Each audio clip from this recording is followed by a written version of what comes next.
Now, Peter, behind you, we've either got some trialists here for Lancashire. You've obviously been scouring the county wide, but in fact, Hightown have won a competition with Thwaites to come and train in Lancashire. Yeah, they have. They're all getting stuck in and doing their stuff. We've got them doing some fielding on the right with Mark Chilton and Tom Smith. We've got Merlin going set up like Murley. So they're having a bit of fun that, and we've got a net going at the same time. Yeah, it's great to see them here. It's where we all started club cricket, and they've got a good mix of young and old, and we're having some fun. And the nice thing, of course, as you just said, that they get to practice how the pros practice, and so it really gets them an idea of what players need to go through to get to the level they have.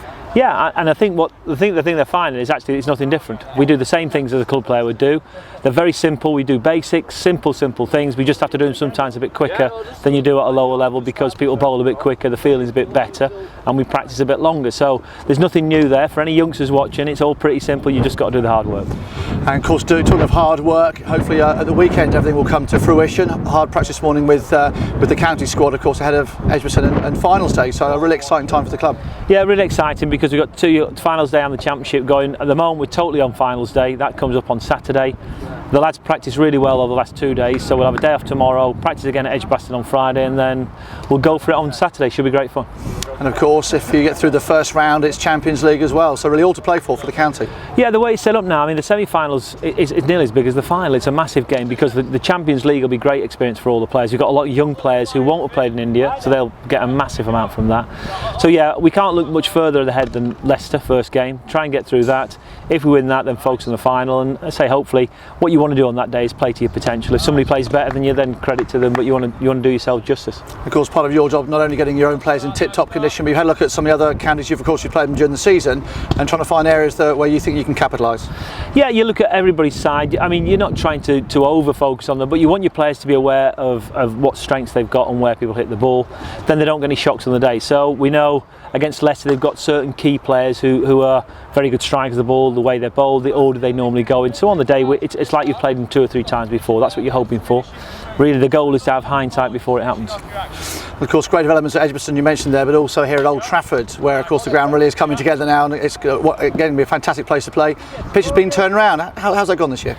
Yeah, it's changed all over the place really. The side itself has changed. Lots of youngsters coming in off the field now. We've seen the square turn, the point being built over the last couple of years, and the redevelopment now has been passed. So we've got floodlights have gone up, and the building is starting to go on at the far end of the ground. So the next 2 or 3 years, very exciting for the club, and I think a couple of years time we're going to end up with a new ground, hopefully a successful team, and the club's going the right way. And if you had to choose Championship or 2020? Championship I'd have to choose, but I'd like both. Or any. Yeah, already, exactly. Obviously good success breeds success, and just think of one of the England players, Jimmy Anderson, has done really well this summer. I must be quite pleased obviously for the England side as well. Yeah, England have done brilliantly. They've done a fantastic job, and they've really dominated India, I think, and they've grown as a team, I think, over the last few years, and rightly are number one. Great to see Jimmy, a Lancashire man, leading that attack and playing so well. So long may that continue, and they have a good one-day series to finish off what's been a great summer. And really, potentially now they've got to the top, the hardest thing I suppose it will be to maintain that position. Yeah, in some ways yes, but I think the age of the side and the messages coming out of that team are the ones you'd want to hear. They're hungry, they want to leave a legacy, they're the right sort of messages. I think those players don't feel they've completed at all. I think they think they've got a real mission to go over the next 4 to 5 years to capitalise on what is great form and a great set of cricketers at the same time. So I think they're going to push very hard to try and stay there for the next few years.